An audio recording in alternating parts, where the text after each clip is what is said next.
Lyra woke before dawn and stood at the palace window. The sky was pale, with the twin suns just hinting at their rise. She thought of Ethan, sleeping in the guest chamber down the hall. Last night they had spoken until late about their future. She felt happiness and fear together. She knew that the world would judge them for their bond, but she also knew her heart. Then joined Lyra at the window. He wrapped his arms around her and whispered that she did not need to face anything alone. Lyra closed her eyes and rested, her head on his shoulder. She promised she would stand by his side, no matter what challenges lay ahead. After breakfast, they went to the council hall. Nobles, engineers, and city elders gathered to hear Lyra speak. She stood before them, wearing simple clothes that matched Ethan's plain attire. The room was silent as Lyra began to speak. She said the city had suffered and grown stronger because its people had learned to trust each other. She said she had found trust and love in an unexpected place. She introduced Ethan not just as a guest, but as her partner in leading the city. Some nobles looked surprised, but others smiled. The Elder Seven spoke first, praising the Union for bringing hope to the people. The engineers and merchants also offered support. A few voiced concerns about traditions, but Lyra answered each with calm words. She said that traditions should serve the people, not bind them. She pointed out that the city's strength had come from change and cooperation. When she finished, the hall erupted in applause. Outside, a crowd gathered in the square. Lyra and Ethan stood on the palace steps, holding hands. Lyra spoke to the people in her native tongue, and Ethan spoke in the human language. Both voices carried the same message of unity, love, and peace. The crowd cheered, and children ran forward, placing flowers at their feet. That afternoon, Lyra led Ethan to the royal archives, a quiet room filled with old scrolls and records. She showed him stories of her ancestors, of war and peace. She said that her people had always chosen strength, but now she wished to choose love. Ethan nodded and said they would write a new history together. They spent hours reading, laughing at old names and imagining new stories. Lyra pointed to a tale of a princess who chose peace over war. Ethan said he hoped their story would one day join the tales of the archives. Days passed, and work continued in the city. Lyra and Ethan traveled side by side, inspecting the new school under construction, opening new markets, and meeting with ambassadors from other worlds. Together, they built plans for trade routes, cultural exchanges, and shared festivals. One morning, a messenger arrived from Earth. It brought news that Ethan's family watched the skies, hoping for his safe return. Lyra read the message and saw Ethan's smile fade with sadness. She asked what was wrong. Ethan said he had missed his family, but he also said that he had found a new home with Lara. He looked at her and asked if she would travel to Earth one day. Lyra held his hand and said she would go anywhere with him. That evening they returned to the palace gardens. The earth flower had grown tall and bloomed with soft white petals. Lyra watched the petals glow in the moonlight. She said the flower was a symbol of their bond, rooted in two worlds. Then knelt beside the flower and said he would plant more seeds on earth and here, so that their love could grow in both worlds. Lyra smiled and touched his shoulder, her eyes shining. Later that night, under the stars, Ethan and Lyra spoke of children and what they would teach them. They imagined a school where little humans and Ilari played together, learning each other's languages and songs.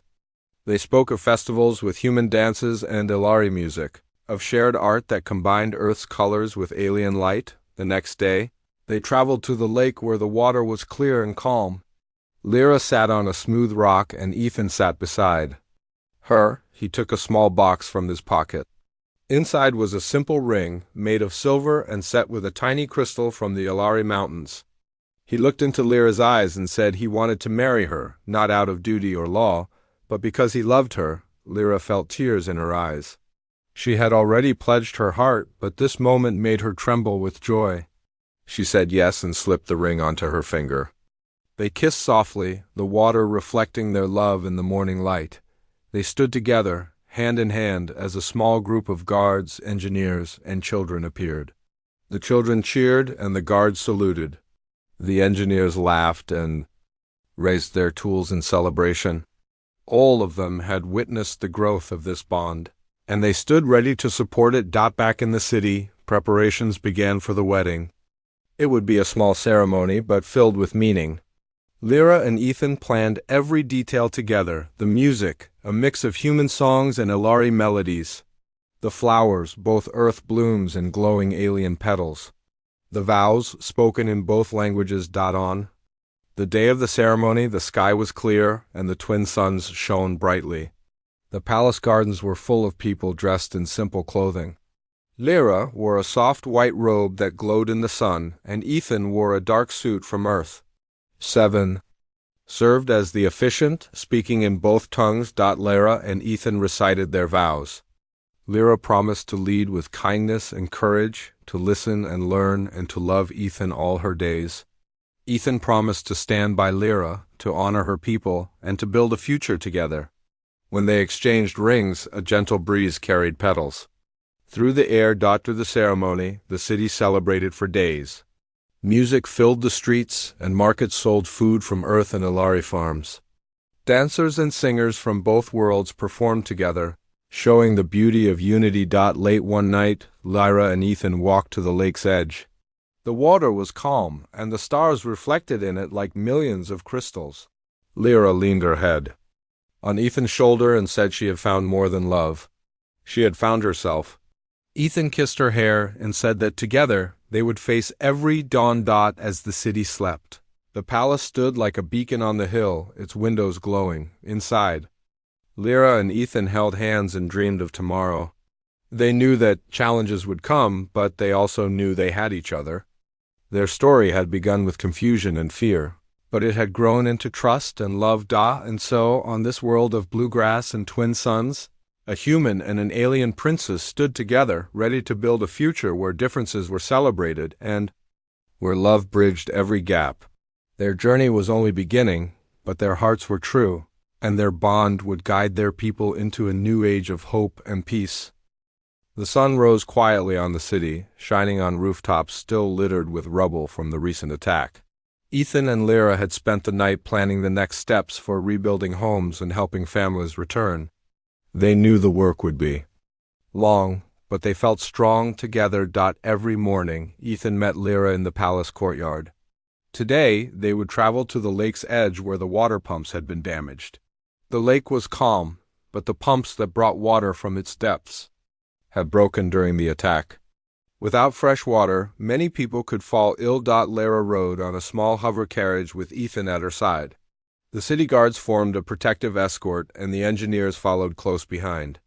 As they passed through the streets, people waved and smiled. The children they had saved earlier ran ahead, giggling as they tried to catch up. When they reached the pump station, they saw the damage was worse than they thought. Broken pipes spilled water onto the ground, and the main generator lay in pieces. The engineers looked worried, whispering among themselves. Lyra took a deep breath and stepped forward. Ethan knelt by the generator. He put on a pair of work gloves and examined the parts. Lyra watched him, her face serious. She remembered the day Ethan had fixed the shield controls, and she trusted he could do it again. She walked to the engineers and set clear goals. Gather parts, clear debris, and protect the site. With orders given, everyone went to work. Ethan told Lyra about how human generators worked. He explained each step in simple words, and Lyra helped translate for the engineers. Together, they cleared the broken pieces and salvaged parts that could be reused. The sun climbed higher, and sweat shone on their foreheads. In the afternoon, the generator was ready for testing. Ethan and Lyra stood side by side as Soren flipped the switch. The machine rumbled to life, and water began to flow through the pipes. Cheers erupted as the water reached the fountains and street spigots. People filled their cups and bowls, crying with joy. Lyra smiled and turned to Ethan, her eyes bright. That evening, the city held a feast in the main square. Long tables were set with simple foods from both Earth and Ilari farms. Humans and Ilari sat together, sharing stories and laughter. Lyra sat at the head table with Ethan, and she noticed how he cared for every person at their table, asking each one about their day. A young singer began to play a soft melody on a stringed instrument. The music filled the square. Lyra looked at Ethan and said she wanted to dance. Ethan felt his heart leap. He rose and offered his hand. They stepped into the circle of dancers. Ethan's steps were careful and Lyra's were graceful. They moved together as the song carried them around the square. The crowd cheered when they finished. Lyra gave Ethan a small bow, and he laughed. She tried not to smile too much, but her eyes shone with happiness. For a moment it felt as if the world had no troubles. After the feast, Lyra and Ethan walked through the quiet city streets. Lanterns glowed softly, and the air was cool. They spoke of their hopes. Ethan said he dreamed of a school where Ilari and human children could learn together. Lyra nodded and said she had begun writing plans for just such a school. She said she wanted their peoples to grow closer, to learn from each other. A soft breeze carried the sound of water from a nearby fountain. Lyra stopped and looked at Ethan. She told him she was grateful for his kindness and courage. Ethan replied that he was grateful for her trust and leadership. They stood together in silence, feeling the bond between them grow stronger. In the days that followed, work moved to the palace gardens. Lyra and Ethan led a group of volunteers planting new flowers and trees. Mingled among the new earth, they planted the seedling of the earth flower that Ethan had received. As they worked side by side, their hands brushed and they shared quiet smiles. One afternoon, Lyra's advisor Seven brought news of a new threat. A small force from the neighboring empire had landed on the outskirts of the kingdom, testing the defenses. Lyra's face changed from calm to serious. She told Ethan they would need a plan to show strength and keep peace. Ethan thought of a peaceful solution. He suggested they open talks with the new force, inviting their commanders to a meeting under a flag of truce. Lyra hesitated, knowing the empire was proud and often chose war. But she saw the wisdom in Ethan's plan and agreed. Within hours, a delegation arrived at the palace gates under the white banner of truce. Lyra and Ethan stood together in the great hall, welcoming the foreign commanders. Lyra spoke of the recent hardships her city had endured and offered friendship. Ethan translated when needed, and his calm voice helped ease the tension. The commanders listened. After long hours, they agreed to leave the outskirts and monitor peace terms. Lyra and Ethan had averted a new conflict without bloodshed. The people of the city rejoiced at the news, praising their princess and the human explorer. That night, after the delegation left, Lyra invited Ethan to walk the palace ramparts. The stars gleamed above them, and the city lights shimmered below. Lyra told Ethan that in all her years as a leader, she had never seen such courage and wisdom from an outsider. She said something that she had never said before. She thanked him for saving her city not once but twice, first from attack, then from a second battle.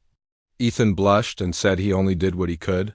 Lyra smiled and said that no one else could have done what he did. And Ilkin, they talked about their future. Lyra asked Ethan if he would stay with her forever. Ethan's heart soared. He looked into her eyes and said yes. He said he had found a home on this strange world, not because of any building or rule, but because of her. Lyra reached into her pocket and pulled out a small silver ring, a family heirloom passed down by her ancestors. She slipped it onto Ethan's finger and said it was a promise of partnership and unity. The ring glowed with a gentle light in the starlight. Ethan felt tears in his eyes. He took Lyra's hand and held it close. They stood on the ramparts, hearts full of hope, ready for the life they would build together.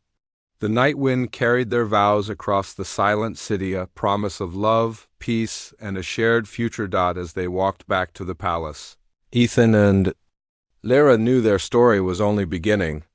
Together they would shape a new world where humans and Ilari walked side by side, where love bridged all differences, and where hope shone brighter than any star. Ethan woke early to the sound of alarms.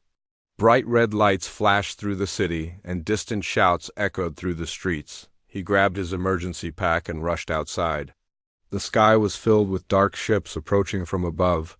People ran in fear as the city's guards moved to their posts. Princess Lyra was already at the palace balcony, watching the enemy ships descend. Her face was grave, and she called out orders to her guards. Ethan arrived beside her, his heart pounding. She looked at him and nodded.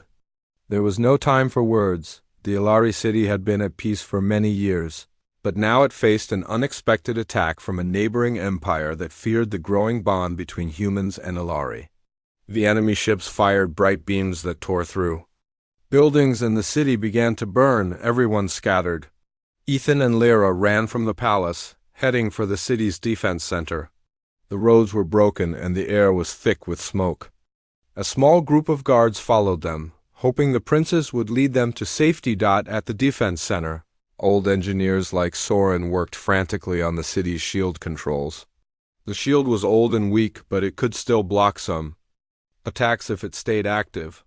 Ethan helped, connecting human devices to the Ilari machines. He and Soren worked together, speaking in quick words, trying to keep the shield up. Each time a beam hit, the energy levels dropped, and the shield flickered. Lyra stood nearby, watching the readings. She barked orders, telling guards to protect the engineers. Ethan glanced at her and saw fear in her eyes. He had never seen her so vulnerable. He moved closer to speak to her, but then a beam struck the control room, knocking him off his feet. He lay on the ground for a moment, ears ringing, but he felt a hand on his shoulder. Lyra had pulled him to safety behind a broken wall. She pushed him to his feet and pointed at the control panel. Ethan nodded and ran back to help Soren. Together, they managed to reroute power from the backup generators. The shield flared bright again, blocking the next wave of attacks. The enemy ships fired in anger, and the city shook. Buildings crumbled, and the lake's water splashed over its banks. Lyra watched as Ethan fought to keep the shield alive. She realized that without him, the city would fall. She stepped forward, drawing her royal sword, a shining blade passed down from her ancestors. Though she was not a warrior by choice, she had trained since childhood in case of danger. With a swift movement, Lyra cut through a fallen beam that blocked a group of engineers from reaching the controls. She lifted the beam and ordered the guards to secure the area. Her voice was firm and strong, but her hands trembled. Ethan saw her struggle and rushed to help, lifting the end of the beam so the guards could move it away. For hours, they fought. Together, Ethan repaired machines and directed power, and Lyra led the guards in defending the control center. Each time a ship fired, they stood firm. At one point, a soldier was injured, and Lyra knelt to help him, using first aid skills she learned as a young princess. Ethan covered her back, making sure she was safe. Eventually, the enemy ships withdrew, their weapons spent and engines damaged by the shield. The city was battered but still stood. The sun rose, casting a pale light on the ruined streets and the broken towers. People emerged from hiding, cheering as they saw the shield still in place. Lyra and Ethan stood side by side on the steps of the defense center. They were both tired and covered in dust, but they smiled at each other. Lyra spoke softly, thanking Ethan for saving her city. Ethan shook his head and said it was the work of all who fought so bravely. After the battle, the city began to rebuild. Ethan walked among the people, helping where he could. Lyra worked beside him, encouraging her citizens and praising their courage. The bond between them grew stronger with each passing day. One afternoon, Lyra's advisor, a wise elder named Seven, approached her with a suggestion. Seven said it was time to honor Ethan properly for his heroism. Lyra agreed and planned a special ceremony on the palace steps. She asked Ethan to stand with her at dawn. As the sun rose over the blue lake, people gathered in the square. Lyra and Ethan appeared on the balcony. Lyra spoke to the crowd, her voice full of pride and warmth.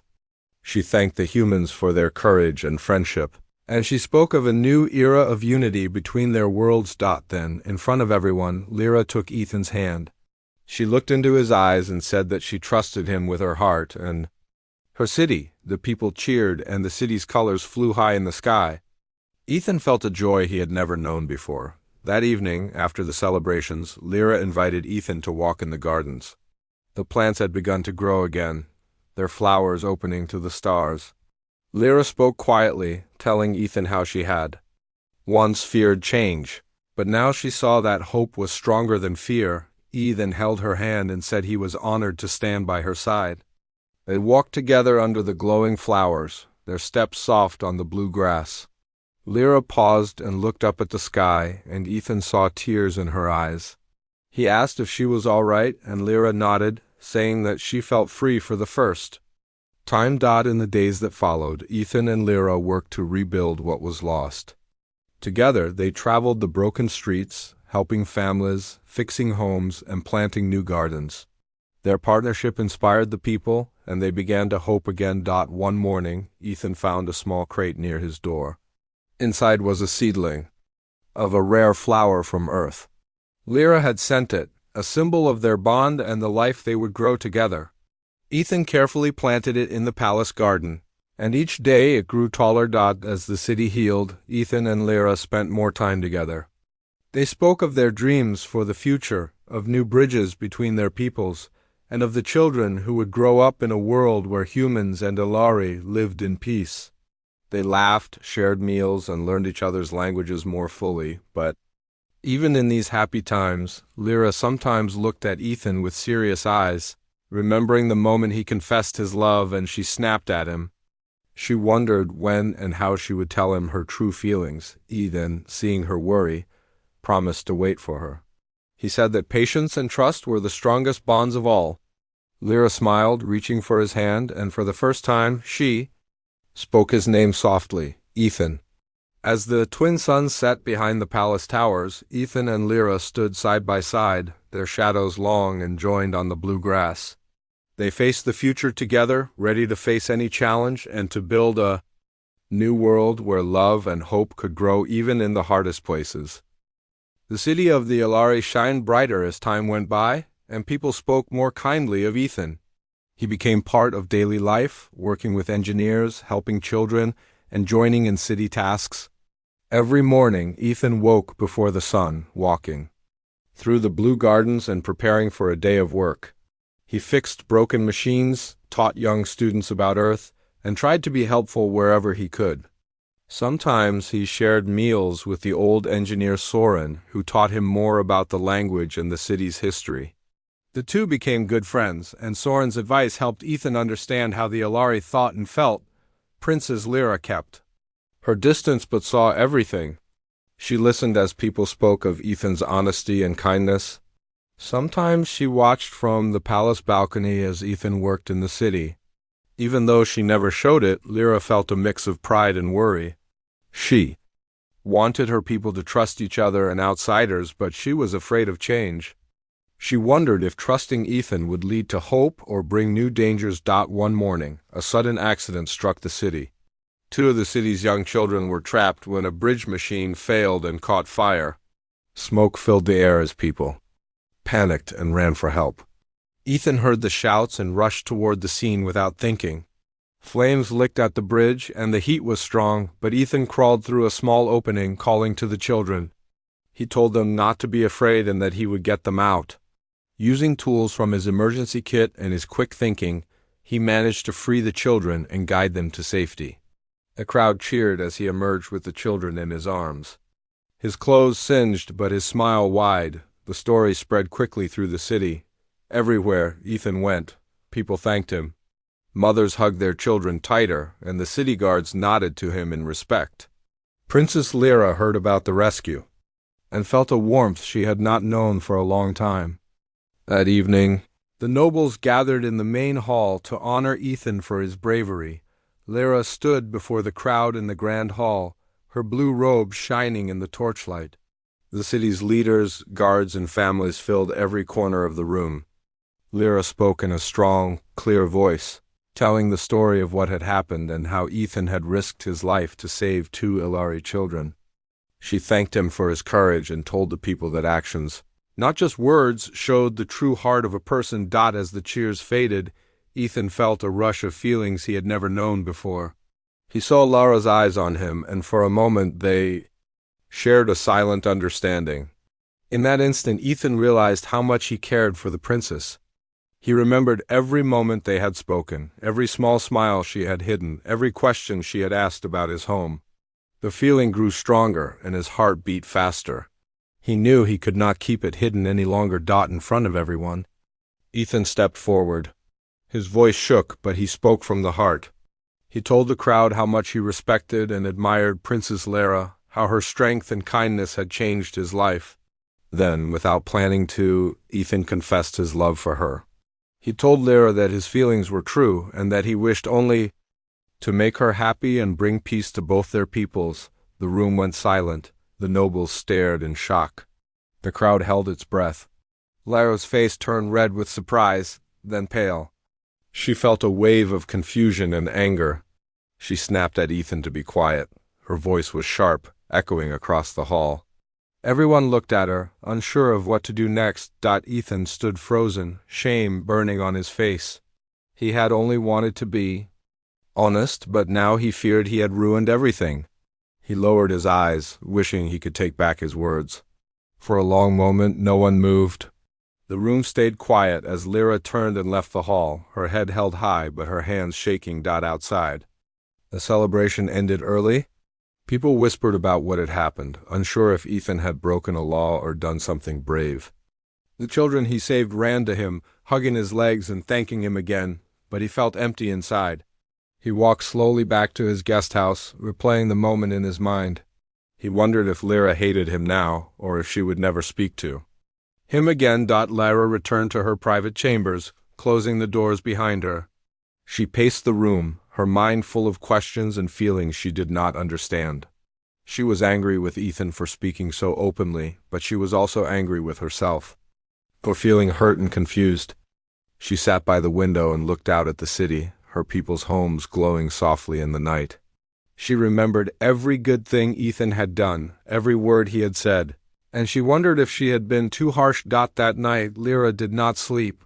She thought about the loneliness she had carried for years, the pain of losing her parents and the heavy burden of leading her people. She thought about trust and how hard it was to let someone close. She wondered if Ethan's words were true or if he was only trying to win her favor. Part of her wanted to forgive him, but another part was afraid to open her heart. Meanwhile, Ethan could not rest. He wrote a message to his family on Earth, telling them about his mistake and his shame. He told them how much he cared for Lyra and how he wished he could fix what he had done. He did not know if his message would ever reach them, but it helped. To share his feelings with someone, even from far away. The next morning, the city felt quiet. People greeted Ethan, but their voices were softer than before. The children still smiled at him, but some adults looked away. Ethan knew he had changed something, and he did not know if it could ever be fixed. Days passed, and Lyra did not call for Ethan. He threw himself into work, fixing more machines and helping wherever he could, but he felt empty inside. Soren tried to cheer him up, telling him that sometimes the heart must take risks, but Ethan was not sure. He worried he had ruined the piece he worked so hard to build. One day, as Ethan worked in the market, a group of city guards arrived. They told him that Princess Lara wanted to see him. Ethan's heart pounded as he followed them to the palace. The halls were quiet, and the guards led him to a small room where Lyra waited alone. Lyra did not look angry, but her face was serious.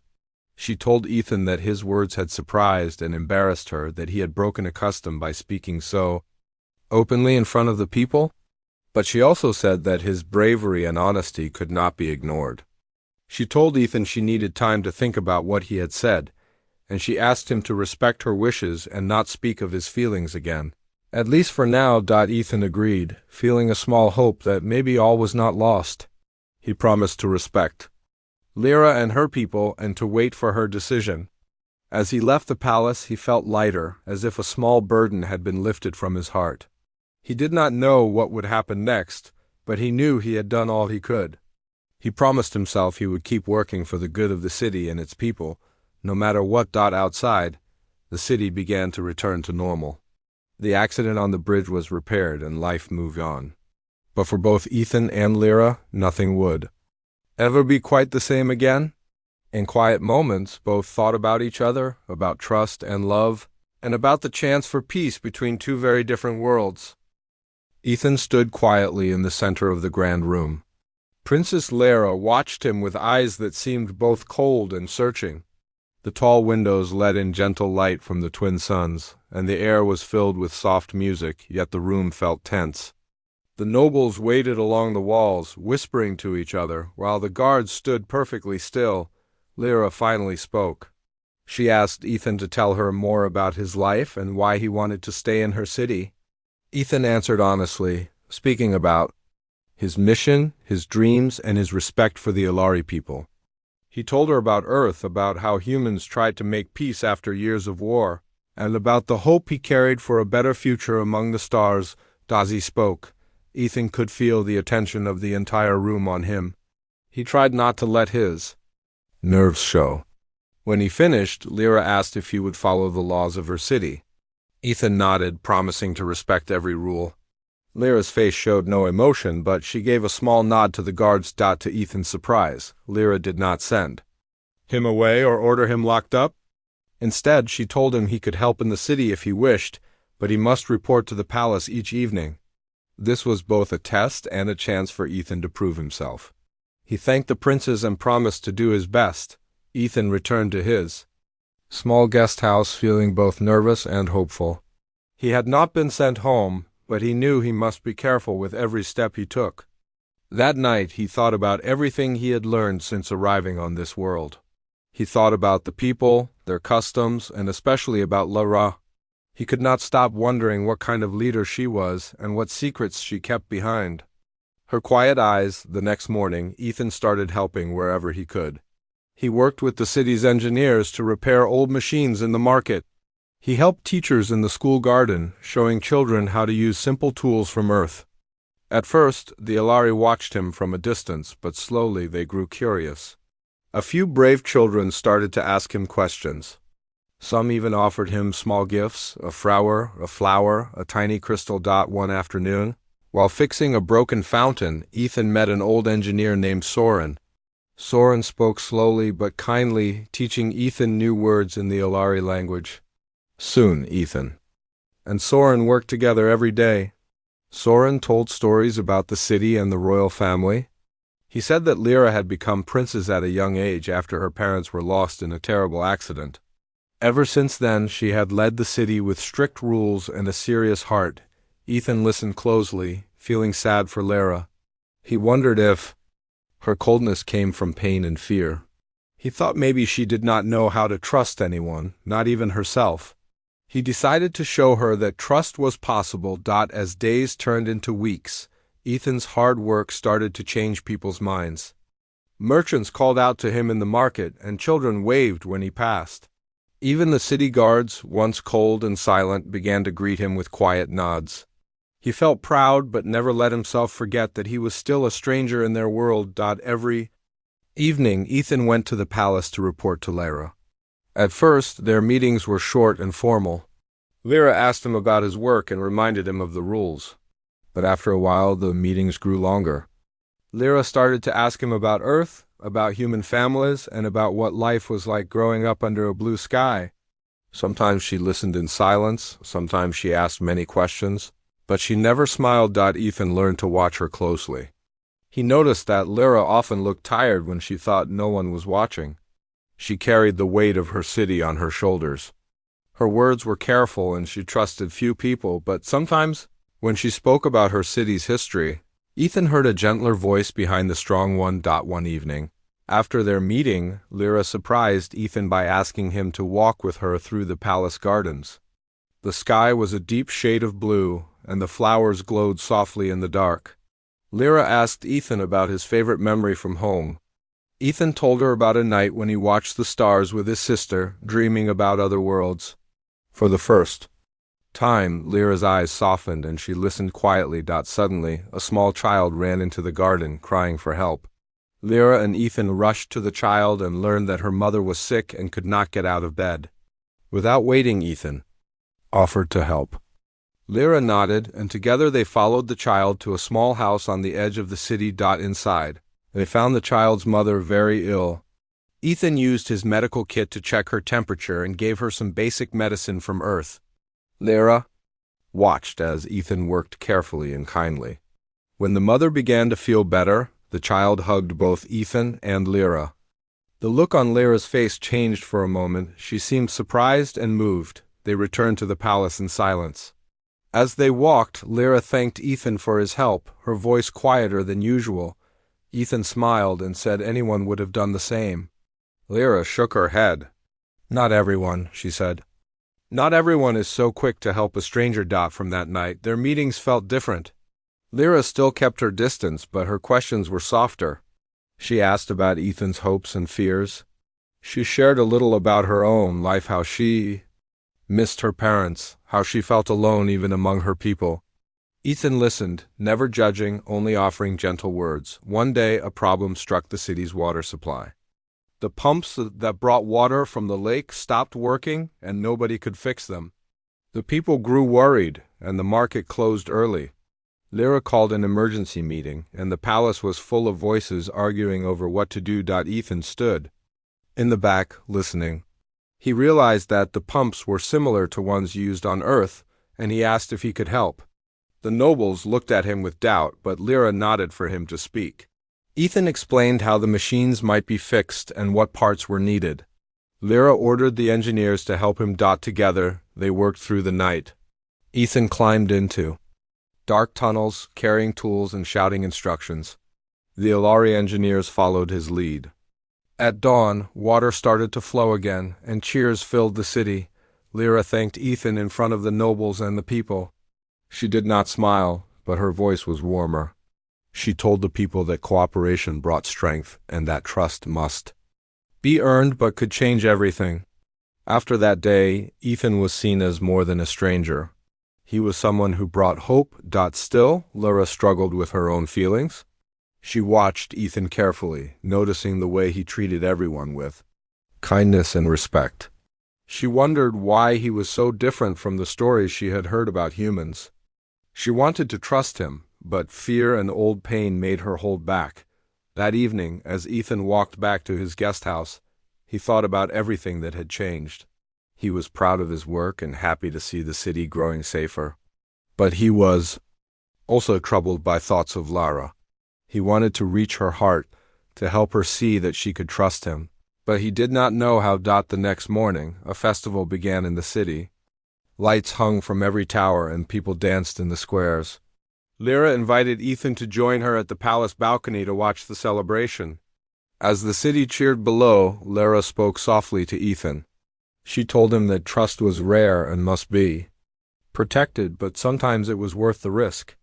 Ethan nodded, feeling hope grow in his heart. As night fell, fireworks lit up the sky. Lyra stood beside Ethan, her eyes bright in the colored light. For a moment, the distance between them seemed smaller. But as the last firework faded, Lyra turned away, her old guard returning. Ethan wondered what would happen next, but he promised himself he would not give up. He would keep trying to reach the princess, no matter how many walls she built around her heart. Ethan had always dreamed of traveling among the stars. When he first joined the Interstellar Peace Corps, he never imagined he would end up stranded on an alien world light years away from home. He had trained for many things, but he was not ready for the day when the ship's engines failed in the middle of a diplomatic mission. Now, with nothing but a small emergency pack and his translator device, Ethan stood on the soft blue grass of a world that felt nothing like Earth. It was supposed to be a simple meeting between humans and the Ilari, an old and proud alien race. The Ilari lived in high, shining towers made of silver and glass, surrounded by gardens that glowed at night with strange floating lights.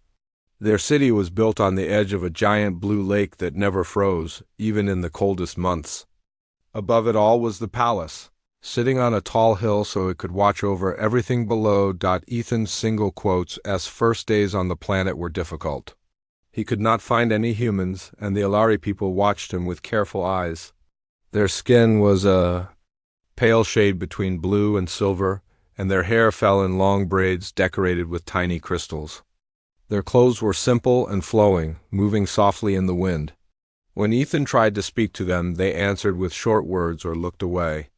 It was clear that humans were not trusted here, and he would have to be careful. Every day Ethan walked the wide city streets, trying to learn the language and customs. He studied how the Ilari greeted each other, how they shared food, and how they kept order. He realized that the rules were strict, and any mistake could bring trouble. Sometimes he watched the city guards, tall and silent, marching along the bridges that crossed from one tower to another.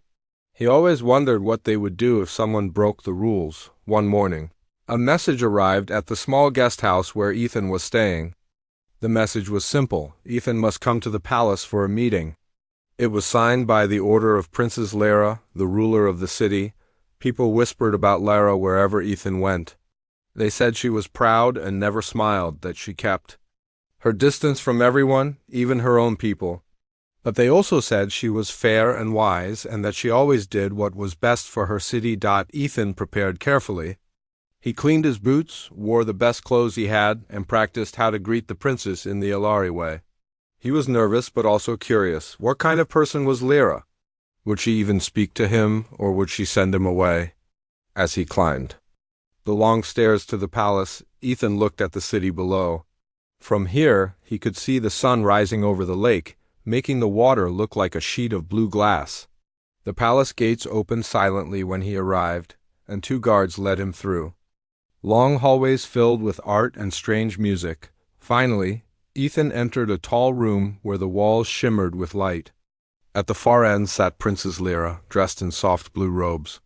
Her eyes were sharp and clear, and her hair fell like silver water down her shoulders. Around her, other Ilari nobles stood quietly, waiting for the meeting to begin. Lyra looked at Ethan and did not smile. She nodded, and the room fell silent. Ethan bowed, trying to show respect. The princess's voice was calm but strong when she spoke.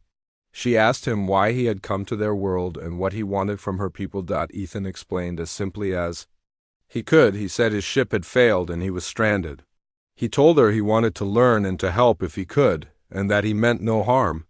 Lyra listened but did not show any feeling on her face. After a moment, she asked about Earth and about humans.